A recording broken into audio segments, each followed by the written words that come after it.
Hello student, अब जो music में हमारा टॉपिक है वो है ध्वनि। जैसे साइंस में ध्वनि आपने पढ़ा होगा, सुना होगा, सेम वही ध्वनि है, लेकिन म्यूजिक में इसकी थोड़ी सी परिभाषा अलग है क्योंकि ये संगीत है। ध्वनि अर्थात किसी भी प्रकार की आवाज जो कानों को सुनाई पड़े वो ध्वनि होती है। कुछ ध्वनियां कर्णप्रिय होती हैं और कुछ ध्वनियां ऐसी भी होती हैं जिन्हें हम सुनना पसंद नहीं करते, जैसे बादलों की गड़गड़ाहट से जो आवाज निकलती है, वाद्य बजाने से उत्पन्न जो आवाज होती है, पक्षियों की चहचहाने की आवाज होती है, गायन की आवाज है।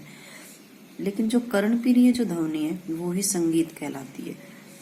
या किसी दो चीजों के टकराने से जो आवाज है यानी शोर है वो ध्वनि है।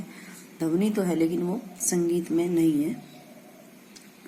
तो ध्वनि की उत्पत्ति जो है वो कंपन से होती है। किसी भी वस्तु या आघात करने से जो कंपन उत्पन्न होता है उसे ध्वनि कहा जाता है। तंत्र वाद्यों में तारों के कंपन से ध्वनि उत्पन्न होती है। तबला ढोलक जो है उसमें जब हम हाथ से कंपन करते हैं, चमड़े के कंपन से ध्वनि उत्पन्न होती है। मनुष्य के कंठ के भीतर जो स्वर तंत्रिका होती है उसमें ध्वनि उत्पन्न होती है, तभी उनकी आवाज निकलती है। बांसुरी, शहनाई आदि जो वाद्यों में हवा के कंपन से ध्वनि उत्पन्न होती है। यानी संगीत में मधुर ध्वनि को नाद कहते हैं। अब नाद समझ में आया कि संगीत में जो मधुर ध्वनि है उसको हम नाद कहते हैं। अब देखते हैं हम नाद क्या है।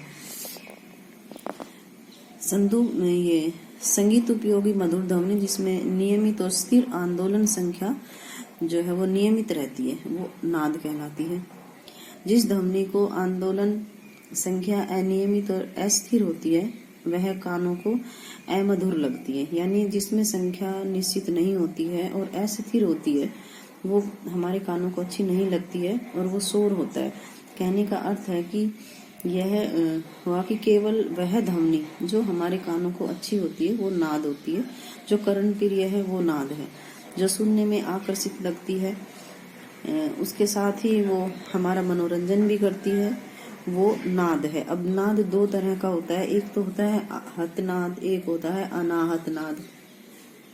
आहत का मतलब चोट करना, टकराना किसी चीज का, और अनाहत का मतलब है जिसमें किसी का टकराना नहीं होता, वो एक संघर्ष होता है, वो होता है अनाहत नाद। तो देखते हैं हम इसमें जो नाद दो वस्तुओं के टकराने से उत्पन्न होता है या किसी संघर्ष द्वारा उत्पन्न हो उसे आहत नाद कहते हैं। जैसे वाद्य यंत्र में तारों से छेड़ने पर जो आवाज निकलती है वो आहत है, या तबले पर मारने से आवाज निकलती है वो आहत है।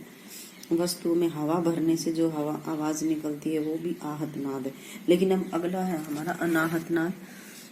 जो नाद बिना किसी संघर्ष द्वारा उत्पन्न हो वह अनाहत नाद होता है। दूसरे शब्दों में वह नाद जो केवल ज्ञान से ही जाना जा सकता है तथा जिसका संगीत में कोई संबंध नहीं होता। जैसे कि हमारे कानों को बंद करने से जो साए साए की आवाज आती है या गुप्त नाद भी इसको कहा जाता है।